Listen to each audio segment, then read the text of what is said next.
Hey guys, what's up? Back again this week with another commentary video for you all. I'm going to be trying something different in this recording. Perhaps it's something that sort of sticks, but I'm going to be playing this recording back at 80% speed. Hopefully this alleviates how many sort of breaks in the video I make, and pauses specifically to sort of address a few things. I want to keep the video going a little bit more. It's been brought to my attention that sometimes the pauses I make in videos are somewhat jarring and they sort of disrupt the flow. So maybe hopefully playing at 80% speed. My goal is to just keep the recording going, and hopefully I can talk and talk over it and kind of get what I'm trying to say out with a little bit more time given to me. So that being said, I'm playing a Malediction in this fight. I really like the Malediction for its ability to sort of take punishment at range. It's the tankiest fleet interceptor. It's the only one with a resist bonus. I'm playing mine with some blue abyssal some blue resist mods, a repper, a plate. It's incredibly tanky. It has a tremendous amount of EHP, so things like rapid lights really don't punish it as much as other interceptors, and so you'll see that in the video. I take a little bit of damage, but really not too much. The most, probably one of the highlights of this video is really a Scepter's ability to control a grid, quite briefly. It's not a very, its control measures are by no means permanent or sustain. They're very brief, quick, drive-by scrams, but it's really to ensure that targets stay within range of your fleet, and perhaps holding point for a long period of time.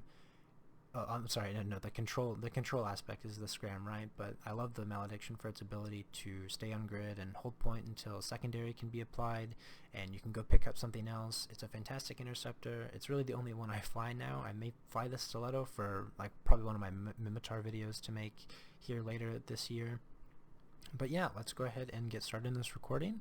This recording starts in Cloud Ring of all places, and we meet this Pandemic Horde fleet. And so just sort of getting into it, the Scimitar attempts to burn off the gate and sort of set up at range, which is a good idea for Scimitar to do, right? But little do they know, we come in through a different gate and warp to the gate at range. And so you can see here, just by scamming the Scimitar, and he's in a vulnerable position, right? He's unable to burn for the duration of my scram. This gets the attention of the rest of their fleet, and the Sipple starts to burn out, right? Some light tackle looking to sort of tackle one of our fleet members. I'm positioned well in sort of the middle of our fleet, making sure I get links from my fleet members, and I apply this scram as the Sipple starts to sort of burn back in. And you'll see here that just a quick drive-by scram and eliminating the Sipple's ability to burn back to his gang secures the kill for us, right? He's staying in range of all of our projection, and you can see here the tank of the Malediction really going to work, or really shining here. I don't have to flee too much.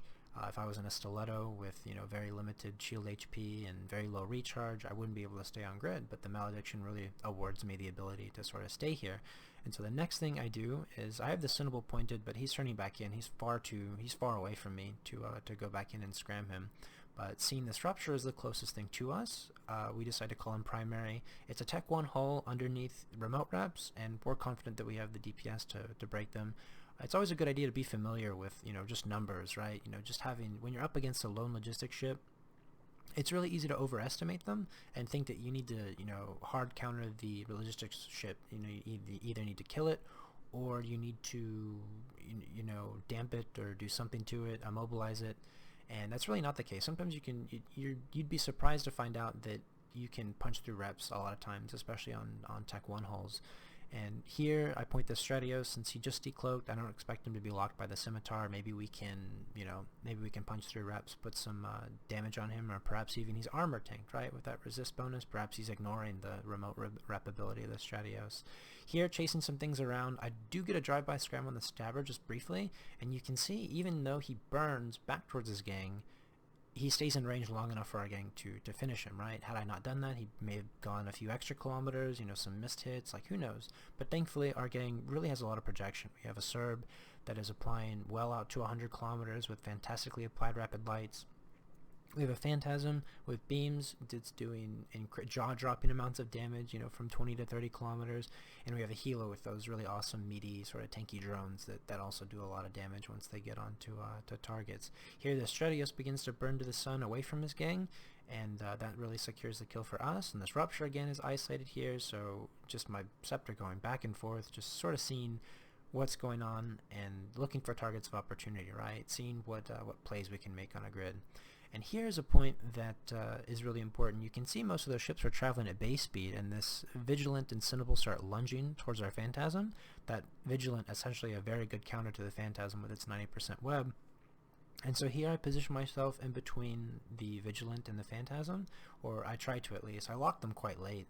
I could have done a better job of locking them sooner, but I'm able to get this scram on this Vigilant here, and that allows us that allows Mark here in the Phantasm to be able to burn out of range of the Vigilant while he still has a bit of inertia. He does get web, but he's able to slip it because I got the scram in time. So great stuff there. Always really sort of rewarding and fulfilling to make plays like that and save your fleet members from situations like this. And you can see here just the aggression that's from Pandemic Horde here, just coming out straight into us. And from here it's a bit more lax. I'm not looking to scram too many things. I want to keep them bloomed with their micro warp drives in range of all of our ships, so we apply a bit better. No one's in any particular danger. My fleet does get split up a bit here, but the serve again is quite nice. It can apply to, you know, very like extreme ranges, really. Extreme's a good word for it.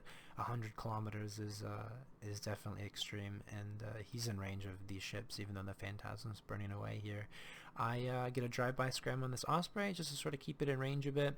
And here, you know, Pandemic Horde's fleet is a bit split up, so I decide to red cycle my point since Mark has this Osprey of Desi, and I try and switch my point to Lilu, but Lilu warps, and right now it's really just these two ships on grid, and so I decide to go help point and drive by the ship, the Vigilant that's burning towards the sun, you know, sort of decreasing the range that our Phantasm has to burn to get in damage range again. And this really wraps up the fight.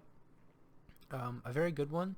I assume this Pandemic Horde fleet was out on a filament roam, and filament roams are very, you know, the filaments are fantastic for the game. I think, you know, ever since, you know, they came out during that Christmas sort of event or special holiday patch, there's been a huge surge and sort of uptick in roaming gangs, and seeing one, you know, far from Pandemic Horde space, or perhaps they even took a wormhole.